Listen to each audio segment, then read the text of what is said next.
Hola, bienvenido una vez más a la serie Principios de Fe. Dando secuencia a los grandes temas de la salvación, hoy vamos a estudiar sobre el arrepentimiento y la confesión. El arrepentimiento es uno de los primeros frutos de la gracia salvadora. En la Biblia encontramos el llamado al arrepentimiento en diversas ocasiones.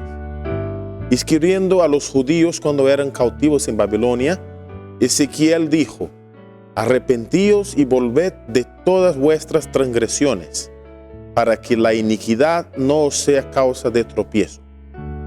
En su misión de preparar el camino para la venida del Mesías, Juan el Bautista hizo la misma advertencia: arrepentíos porque el reino de los cielos se ha acercado. En su ministerio en la tierra, Jesús también llamó al pueblo al arrepentimiento. Mateo 4:17 dice: desde entonces Jesús comenzó a predicar y a decir: arrepentíos, porque el reino de los cielos se ha acercado. El mensaje de los apóstoles no fue diferente. En la predicación en que se convirtieron miles de personas, Pedro les dijo: arrepentíos y sea bautizado cada uno de vosotros en el nombre de Jesucristo para perdón de vuestros pecados, y recibiréis el don del Espíritu Santo.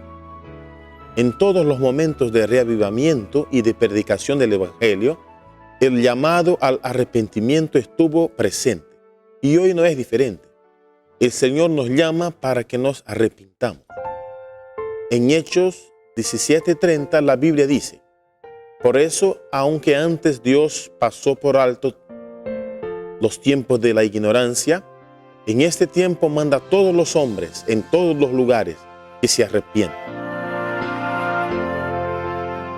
El arrepentimiento comprende tristeza por el pecado y abandono del mismo. En primer lugar, el arrepentimiento comprende tristeza por el pecado. El Espíritu de Dios convence al hombre de la seriedad del pecado y coloca en su mente el senso de justicia de Dios y de su propia condición pecaminosa. Así el pecador siente tristeza y culpa. ¿Es necesario sentir tristeza por el pecado? Sí, porque entristecerse por el pecado es un paso obligatorio para abandonarlo. Pero acá hay un punto interesante. El apóstol Pablo presenta dos especies de tristeza. Porque la tristeza que según Dios genera arrepentimiento para salvación, de que no hay que lamentarse, pero la tristeza del mundo degenera en muerte. O sea, el mundo también genera una tristeza. Muchas personas se entristecen por haber pecado y aún se reforman exteriormente porque temen que su mala vida les acarree sufrimiento. Pero esto no es arrepentimiento en el sentido bíblico. Todos conocemos la historia de Judas.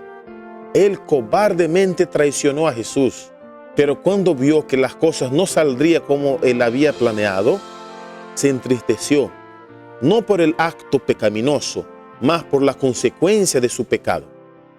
La tristeza, según el mundo, es la decepción de haber estado en problemas, de haber transgredido reglamentos y de haber sido descubierto. Esa tristeza no está comprendida en el arrepentimiento. El arrepentimiento verdadero comprende una tristeza real, una tristeza por haber herido a alguien que nos ama, que es Jesús, porque todo pecado ofende a Jesús, y también tristeza por haber ofendido al prójimo. Esa tristeza no es natural al ser humano. El Espíritu Santo la produce de manera sobrenatural. El arrepentimiento es un don divino. Nosotros no lo tenemos, pero el Señor nos da. Hechos 5:31 dice: a este lo ha enaltecido Dios con su diestra como príncipe y salvador, para dar a Israel arrepentimiento y perdón de pecados. Es Jesús, a través del Espíritu Santo, que nos da el arrepentimiento. Yo puedo estar horas intentando arrepentirme de mis pecados, pero no lo experimentaré si no me es dado por Jesús. Quien desea llegar al verdadero arrepentimiento, ¿qué debe hacer? debe ir a Jesús tal como es, sin demora. Debe creer que la palabra de Cristo es verdadera y, creyendo en la promesa, pedir para que la reciba. Cuando un sincero deseo mueve a los hombres a orar, no orarán en vano. El Señor cumplirá su palabra y dará el Espíritu Santo para inducir al arrepentimiento con Dios y la fe en nuestro Señor Jesucristo. Muchos piensan que el arrepentimiento debe ocurrir antes que el pecador vaya a Jesús. Los judíos enseñaban que el pecador debía arrepentirse antes que le fuera ofrecido el amor de Dios. En su opinión, el arrepentimiento es obra por la cual los hombres ganan el favor del cielo. Ellos decían que Jesús no debía permitir que persona ninguna se aproximara de él sin haberse arrepentido. De la misma forma, muchos actualmente imaginan que arrepentimiento es una tarea que debe realizar el pecador por sí mismo para que pueda ir a Cristo. Pero el pecador por sí mismo no logra alcanzar el arrepentimiento. Antes de arrepentirse, él debe ir a Jesús en la situación en que se encuentra. Pero mismo para ir a Jesús, el pecador no tiene fuerza. Entonces, el primer paso en dirección a Cristo ocurre a través de la atracción del Espíritu de Dios. Cuando el hombre corresponde a esa atracción, él avanza en dirección a Cristo para que él se arrepienta. Cristo atrae al pecador a través de la manifestación de su amor sobre la cruz. Y eso subyuga el corazón, impresiona la mente y inspira contrición y arrepentimiento en el alma. Es el precioso amor de Jesús que actúa en el corazón del pecador para que se arrepienta. Imaginemos un hombre perdido que vive en el pecado, pero un día él oye el Evangelio y él ve a Dios santo y justo. Y él mira para sí mismo como nunca antes se vio, un pecador radicalmente depravado. Eso le lleva a arrepentirse sin que la tristeza del arrepentimiento lo deprima. ¿Por qué? Porque él también ve el amor de Dios revelado en Cristo. Y eso le llena de alegría. Entonces el pecador abandona el pecado y pasa a vivir para Dios. Vimos que el verdadero arrepentimiento resulta en un cambio radical de actitud en relación al pecado. Pero el problema todavía sigue, porque los pecados cometidos aún hacen separación entre el pecador y Dios. La solución para los actos pecaminosos es el perdón. Solamente cuando somos perdonados, los pecados salen de nuestra cuenta.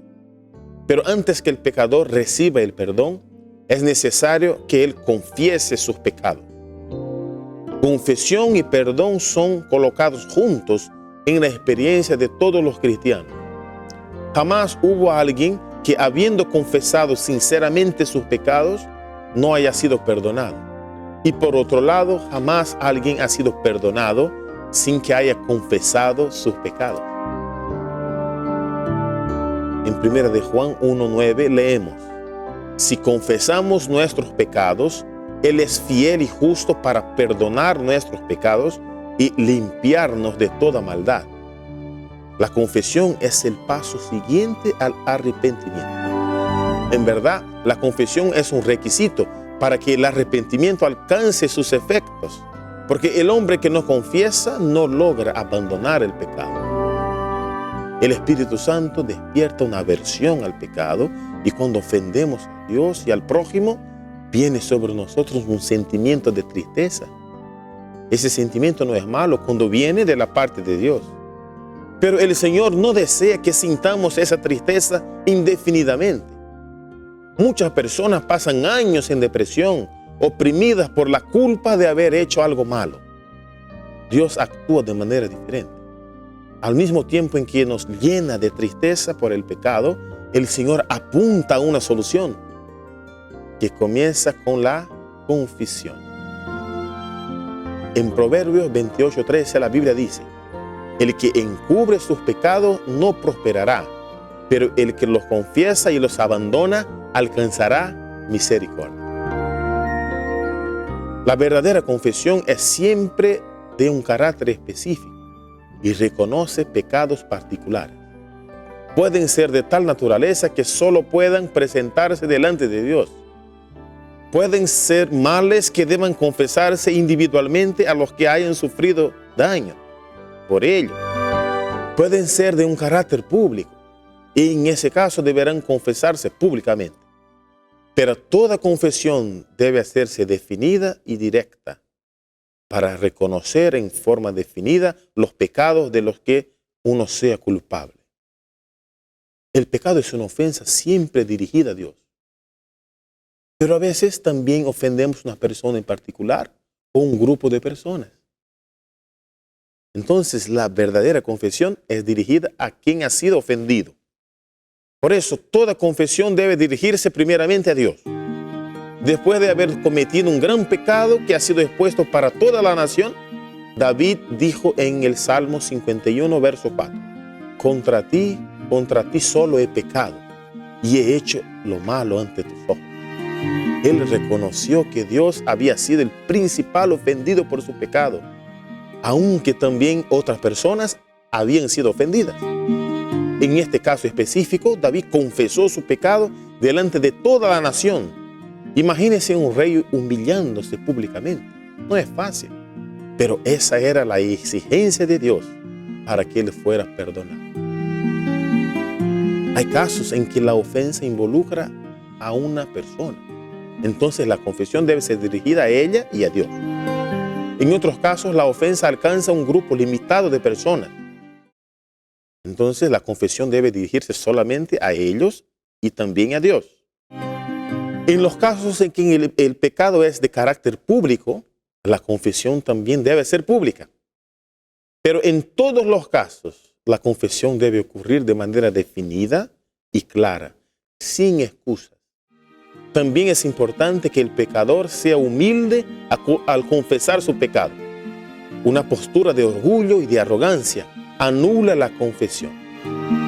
Jesús dijo en Lucas 18:14, cualquiera que se enaltece será humillado, y el que se humilla será enaltecido.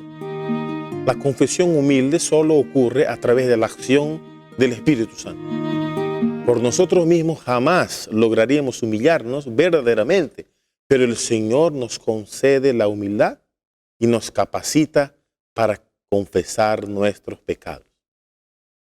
Aparentemente la confesión de pecados parece ser algo vergonzoso, pero en realidad puede revestirse de un gran valor terapéutico. Santiago 5:16 dice, por tanto, confesaos unos a otros vuestros pecados y orad unos por otros de manera que seáis sanados. Actualmente, la ciencia admite la existencia de las enfermedades psicosomáticas. Existen perturbaciones mentales que se manifiestan simplemente porque el sentimiento de culpa no ha sido descargado. Tales enfermedades provocan graves desequilibrios emocionales que afectan la salud física, mental y espiritual. La persona que confiesa retira de su espalda la pesada carga de los pecados. Esa fue la experiencia de David. Observe lo que dice en el Salmo 32, versos 3 a 5. Mientras callé, se envejecieron mis huesos en mi gemir todo el día. Pero de día y de noche se agravó sobre mí tu mano. Mi vigor se convirtió en sequedades de verano. Mi pecado te declaré y no encubrí mi iniquidad. Dije, confesaré mis rebeliones a Jehová, y tú perdonaste la maldad de mi pecado. En algunas ocasiones, David quiso ocultar su pecado, pero eso no hacía bien para su salud. Cuando él confesaba sus faltas, el Señor le devolvía la alegría de vivir. Además, él volvía a tener la seguridad de que Dios escucharía sus oraciones. Salmos 66, verso 8 dice, si en mi corazón yo hubiese consentido la iniquidad, el Señor no me habría escuchado. Mientras no lo confesemos, el pecado estará con nosotros. El Señor desea curarnos, pero antes de hacerlo, Él nos invita para confesar nuestros pecados. Esa es la condición para recibir el perdón. La disposición natural para confesar no la tenemos, pero el Señor puede otorgar. Si pedimos el verdadero arrepentimiento y el deseo de confesar nuestros pecados, seremos rápidamente atendidos. Yo te invito, amigos, para que hagamos una oración. Querido Padre Celestial, te agradecemos por la provisión y por tus enseñanzas en ese día a respecto de asuntos tan importantes para nuestra salvación. Sabemos que de nosotros mismos no tenemos poder para nos arrepentirnos y para confesar nuestros pecados, pero pedimos que tú nos ayudes para que podamos realmente ver el pecado en la malignidad que él tiene y podamos entristecernos por él y tener el coraje de confesar nuestros pecados para que podamos alcanzar el perdón. Te lo pedimos en el nombre de Jesús. Amén. Al Cristo ven de Dios el Hijo eterno, ved al Señor, el grande Creador, todo abandona por vivir cual siervo, del mal rodeado y presa del dolor. Por ti todo esto hizo Jesús. ¿Cómo respondes a su divino amor? En oración tu alma hoy derrama ante su trono por el pecador. Lleva la luz de su palabra santa a los que ignoran el divino amor. Por ti todo esto hizo Jesús. ¿Cómo respondes a su divino amor?